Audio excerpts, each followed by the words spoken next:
नमस्कार, उमेश 24 चॅनलमध्ये सगळ्यांचं स्वागत आहे. महावितरणाच्या एका कर्मचाऱ्याशी संबंधित ऑडिओ क्लिप व्हायरल झाल्यानंतर पुन्हा एकदा हे प्रकरण चर्चेत आले आहे. या प्रकरणात संबंधित कर्मचाऱ्यावर कारवाई करून त्याला निलंबित करण्यात आले होते. मात्र त्यानंतर त्याची सेवा पुन्हा बहाल करण्यात आल्याची माहिती समोर येत आहे. याबाबत प्रतिक्रिया देताना नगरसेवक संजय गवाडे यांनी सांगितले की त्यांच्या प्रभागातील एका नागरिकाला वीज बिलासंदर्भात अडचण निर्माण झाली होती. संबंधित नागरिकाने महावितरण कार्यालयात गेल्यानंतर त्याच्याशी कथितपणे उद्धट वर्तन करण्यात आल्याची तक्रार त्यांच्याकडे केली होती. यानंतर त्यांनी संबंधित कर्मचाऱ्याशी दूरध्वनीवर संपर्क साधला असता आपल्याशी अयोग्य भाषेत संवाद साधण्यात आल्याचा आरोप गवाडे यांनी केला. त्यानंतर त्यांनी या प्रकरणाचा पाठपुरावा करत संबंधित अधिकाऱ्याविरुद्ध कारवाईची मागणी केली होती. गवाडे यांच्या म्हणण्यानुसार सुरुवातीला कर्मचाऱ्याला निलंबित करण्यात आले, मात्र काही दिवसातच त्यांचे निलंबन रद्द करण्यात आले. यामागे काही राजकीय हस्तक्षेप झाल्याचा आरोपही त्यांनी केला. दरम्यान नागरिकांशी गैरवर्तन करणाऱ्या कर्मचाऱ्यावर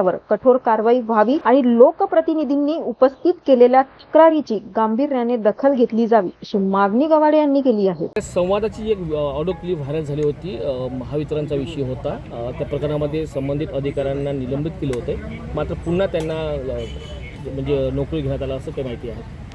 काय, मी प्रभाग क्रमांक 20 सुरकुनी सामरानगरचं नेतृत्व करतो आणि प्रभागाचं नेतृत्व करत असताना समाजात प्रभागातल्या नागरिकांना अडचणी जातात. ते लोक अडचणी निवारणासाठी आमच्याकडे येतात आणि जो आमचा विषय असते की आमच्याकडे जो आला आम्ही त्याचं समाधान केलं पाहिजे.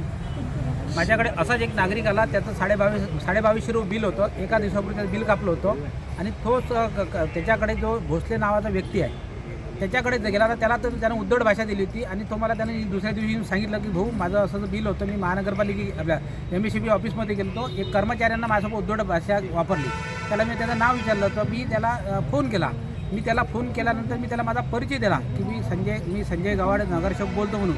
त्यानं त्याच्या त्याच्या पद्धतीने म्हणजे त्याला प्रतिकार म्हणून त्याला इतकी गंद्या भाषेत त्यानं शिवीगाळ केली ते मला सहन नाही झाला आणि त्यानं मला चॅलेंज केलं होतं की बा, तू जर मला सस्पेंड करून दाखव, की एका बापाचा आणि 10 बापाचा, म्हणजे असं काहीतरी त्यांना उद्धट भाषेत बोलली. आणि तसेच मी संबंधित माझ्या परीनं हातपाय हलवून त्याची कारवाई करण्यासाठी हे केलं आणि त्या सेम डे त्याला कारवाई केली. परंतु आपल्या शहरातील असे काही फितूर लोक आहेत, त्यांना मी गेल्या महानगरपालिकेमध्ये स्वीकृत नगरसेवकासाठी सपोर्ट नाही केला, म्हणून त्यांनी त्याचं सस्पेन्शन रद्द करण्यासाठी त्याला मदत केली. आणि का तर मी माझं वार्डातलं जे वर्चस्व आहे त्यांना सहन होत नाही. त्यांना माझा जो मी लोकांच्या पब्लिसिटी लोकांमध्ये जो जुळून मी कामं करत आहे सतत, ते त्यांना सहन होत नाही. म्हणून माझं कुठंतरी खच्चीकरण व्हावं म्हणून त्यांनी त्याचं तिसऱ्या दिवशी म्हणजे जे केलं ते निलंबन ते रद्द केलं.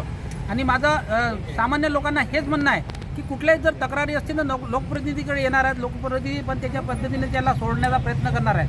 परंतु असे मुजर अधिकारी जर असले ना, असे मुजर अधिकाऱ्याला जर अशा लोकप्रतिनिधी जर सपोर्ट जर केला, उद्या चालून हा प्रसंग त्यांच्यावर सुद्धा येऊ शकतो. मला त्या भोसलेसोबत काही संबंध नाही. त्याच्या 2 दिवसापूर्वी त्याचं बोलणं पण झालं होतं. मी त्याला ओळखतो, तो मला ओळखते, परंतु त्यानं अशी काही उद्धट भाषा वापरली की म्हणजे तो जेणेकरून मला ओळखत नाही.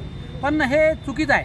समाजात जर असा संदेश म्हणजे चुकीचा जाणार आहे, म्हणून आपण सुद्धा या गोष्टीचा पाठपुरावा केला पाहिजे आणि अशा म्हणजे नीच दर्जाच्या कर्मचाऱ्याला आपण सुद्धा कारवाई करण्याची मागणी केली पाहिजे. अशाच घडामोडीसाठी बघत रहा उमेश 24 चॅनल.